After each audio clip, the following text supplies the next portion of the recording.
It has been a couple of days since the release of the 2.5 update of Wuthering Waves, and let's just say the community reaction to it was quite explosive. The division between those who believed that Rover was in the right because Phrolova is a villain, while the other side was Phrolova is traumatized and Rover is an hypocrite, and yada yada yada. This sort of loud debate that sparked on YouTube, Reddit, and Twitter and all over the place is actually quite amazing. It reminded me of the battle that sparked within the Clair Obscur fandom due to its theme and the ending in particular. I wanted to make a video exactly about it, but I think that for now this channel is going to focus a bit more on Wuthering Waves, as I genuinely enjoy the game and I think it has great quality despite its predatory monetization, also known as gacha. The thing is that the 2.5 update brought something to the game that shaken my perception of it to its core. It made me look at its character, world and lore in a different light, or at least from a different perspective. Let us take some time to delve into the topic, shall we? Hello people of the internet, I'm Maxwell or Max for short, and if you saw my previous video regarding WuWa, you might already know that for the longest time I had little faith in its narrative and I was generally disgruntled with its storytelling. Rinasita helped in restoring some of my hope, but until the 2.2 I wasn't sold on it. Despite me leaving the game years ago, I was more invested in the early Genshin story than Wu was, for example. However, the moment 2.2 delivered on the foundation set from 2.0, my interest was deeply revitalized, and 2.4 managed to punch me once again while also giving me a song that I listened to daily. Seriously though, Kuro Games is doing an amazing job with its soundtracks. Then the 2.5 update came. Some said that it's gonna be filler, some said that it's gonna be a dry patch. The moment I saw Phrolova's Resonator evaluation report, I couldn't help but be curious about what was going to happen and, you know, the whole won't they redeem the Provolone. Needless to say, it exceeded all my expectation, and in this video I'd like to tackle two major points. What this patch brought and what this patch built. The first being nuance and the second being depth. We've seen Phrolova throughout our journey so far, yet we had little understanding of who she was and what she was doing. She was a villain and she still is, but the thing we got with this story was perspective. Phrolova is not just a villain. She's not evil for the sake of being evil, something that I heavily criticized for Scar's role in the 1.0 story, as he felt shallow and needlessly over the top. Phrolova is a traumatized woman who struggles with survival guilt, pushing her to seek a way to bring back her loved ones who perished in the catastrophe long ago. Let's clean the blackboard and try to see things from the beginning.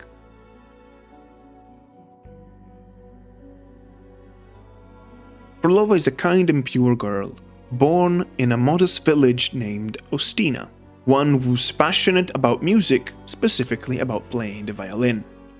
She has many people dear to her in that small town, however she seems to have some problems with her own family, specifically her mother, perhaps due to her musical pursuit and the time that it takes away.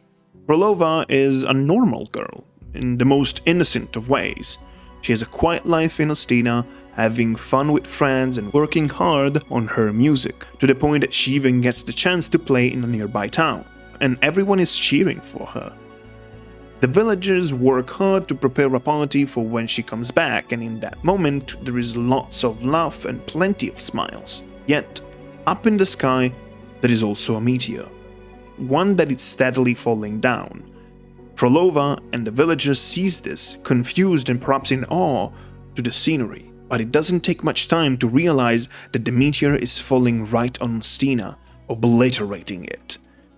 There is no escape from such impact. Everyone dies. The little Triss, the kind Aeschylus, even Phrolova. However, it's in that moment that Phrolova becomes a Resonator, awakening her powers and becoming a half-human, half-tacit discord with a body able to regenerate and the ability to manipulate frequencies, of which everything on Solaris 3 is made of. That innocence, that kindness, wiped away, destroyed like Ostina. Everything is replaced by a deep depression and a strong sense of survivor guilt. She moves forward, aimless for years, having only her music to her side. a way to vent her emotions and hopefully reach the people she lost, people she wishes to bring back. Is it at one of these concerts in which she meets Rover? No, she doesn't meet us. She meets past Rover. Past Rover puts in her head the idea of starting over, of trying multiple paths, of changing oneself. Phrolova is enthralled by such words and finds an immediate deep connection to the stranger who has managed to understand her symphony and her emotion like no one else. She asks past Rover to come back and see her performing once again when her piece is complete. And they accept, promising that they will be back and assuring that they will keep their promise. However, for the many concerts Phrolova will conduct from that day onwards, Rover won't be there. They didn't came. They didn't keep their promise. That's arguably the trigger for Phrolova's irrationality. Obsessing over the concept of starting over and of bringing her beloved ones back, she begins to experiment and partake in all sorts of fields. Religion, science, the wave-worn phenomenon itself. Nothing brings any form of result.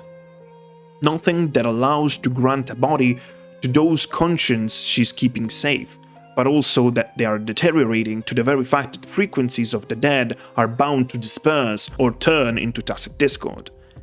Just like past Rover opening the door to a journey, but didn't give a light to guide Phrolova, the Grand Architect is there to make use of Phrolova's struggle, of her insecurities and of her pain, to recruit her into the Fractsidus. It is perhaps at this point that Phrolova's action take a turn for the worse.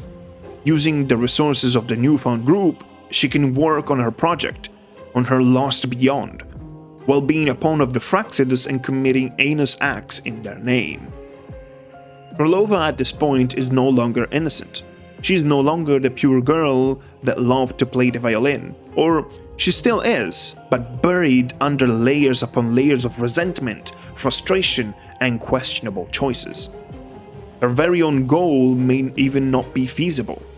The people of the Lost Beyond of Ostina are suffering from the eternal loop and periodically losing their minds, wishing to find a proper death. Something that Phrolova can't even have for herself. And so we find ourselves here, present Rover and Phrolova, spitting venom at each other.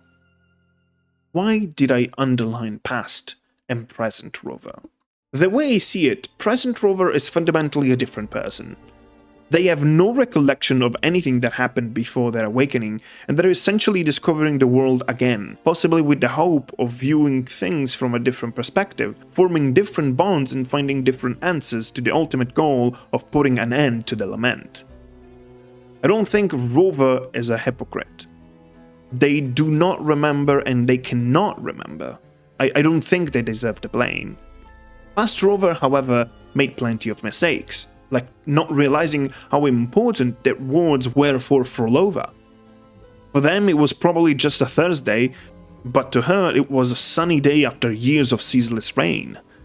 Another mistake is the fact that they failed to act upon their words.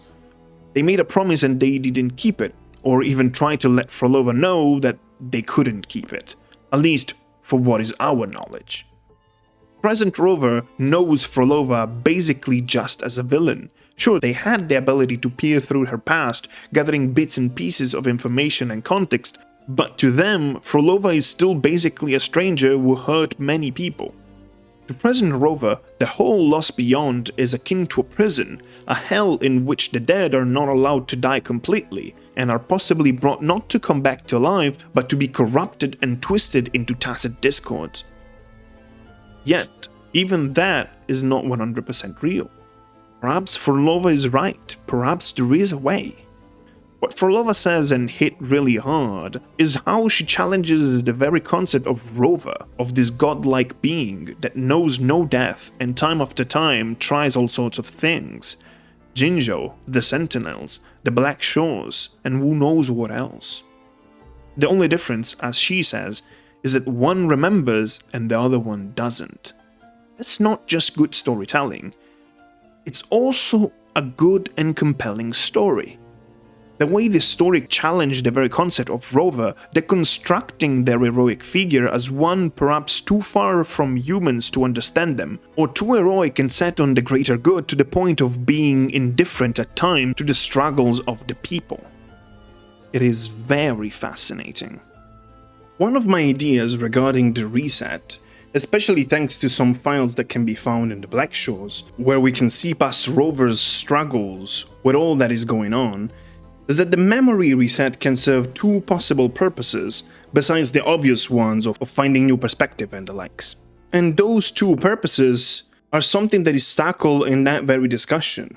In my opinion, the reset is meant to either allow Rover to be more human or to be less human. On one side, it could be that Rover's constant handling of tragic stories, fearsome battles, and catastrophic events may lead them to a desensitization and loss of humanity, reaching the point when even the death of a beloved one bears no emotional response. For those who know Steins Gate, they probably understand what I mean. On the other side, and one that I think the document in the Black Shore suggests, Rover might use this reset also to get rid of the trauma and weight that could possibly lead them in dangerous territories and morally ambiguous paths. Perhaps exactly to prevent themselves to become like Phrolova. Whatever it is, we'll discover in due time. The nuance of the story and these characters, of their battle not just of powers but also of words and ideals, is heavy and sincerely beautiful. It's compelling. It's narrative that doesn't bring the gacha label on itself, but rather brings quality. The same quality that you could find, for instance, in, your typical shonen manga, that while it's perhaps not the best in terms of story writing or like the perfect example of narrative that will be remembered as the peak of fiction, it's still good enough to the point that can make you feel and can make you interested and intrigued. And that's extremely important. After all, days have passed since the 2.5 update, and this whole Phrolova and Rover has spiraled out of control with different theories, and the possibility that maybe it wasn't even Rover, or the consideration that you could make that Phrolova was technically mentally insane, probably due to all the trauma that she suffered, considering that she technically died and came back to life and lived way too much time for a mere human. There is a lot of beauty, even if a story like this cannot be considered perfect. Nothing can truly be considered perfect. But that doesn't take away the fact that there is still quality and is still extremely enjoyable. This story also brought depth. It gave us a different perspective on all things that happened until now. It introduced us what could be considered a true villain and surely a manipulator in the Grand Architect. It even gave us a quiet revelation regarding the 1.0 story, in which apparently the goal of the Fraxidus in One Long wasn't Overthrax, but something that lies in the depths of Jinzhou. And of course, it gave us stakes. Sure, Phrolova cannot die due to her own abilities. However, if I understood correctly, what we got is as close as death for her. She merged with the Lost Beyond, giving it a stability that it didn't have before, and allowing her to join her beloved ones in an endless loop in which the people of Ostina still think that they might come back to life one day. Perhaps she can truly come out, but it could be at the cost of the Lost Beyond itself, essentially killing the character of Phrolova or making her able to come back in the story only if something of significant importance were to happen, to the point that she's willing to sacrifice what she built. Or perhaps she's just waiting for whichever is the winning side to bring back the gem containing Leviathan's powers in order to bring back those frequencies. Considering how well received the story was, despite the strong conversation that it sparked, Kuro now has the ability to follow the PGR path of killing characters when it makes sense to, something that you wouldn't normally expect in a mainstream gacha. It is also important to mention that it is not just about killing characters, it's about giving them a proper end, with great emotion and proper delivery, and I think that we can all agree that everything that happened with Phrolova, even with that black screen white text, just hit so hard and so perfectly. This quest made me truly curious of what's going to happen from this point onward. Not to mention how curious now I am to make a new account and go back through the entirety of the story, trying to gather more information as I know for certain that I lost many details. And that could be an idea. I always wanted to make an account in which I only use the few 4 stars that are in the game and no other unit, and it could be an excuse to rewatch the story and perhaps make more videos tackling it step by step. What do you think? Would you like to see something like that? Something more lore and story heavy? Let me know in the comments. For the 2.5 update, especially after the previous one, I was curious but I had extremely low expectation. Now I'm counting the days before we get the new Overture quest for Augusta and the continuation of Septimund. It's not perfect, as nothing can be, but it's good and it's entertaining. It made me and many other people feel, and it sparked conversation like no other patch. For once, not about gacha tribalism, but about nuance and perspective. And for that, I think that they did an amazing job.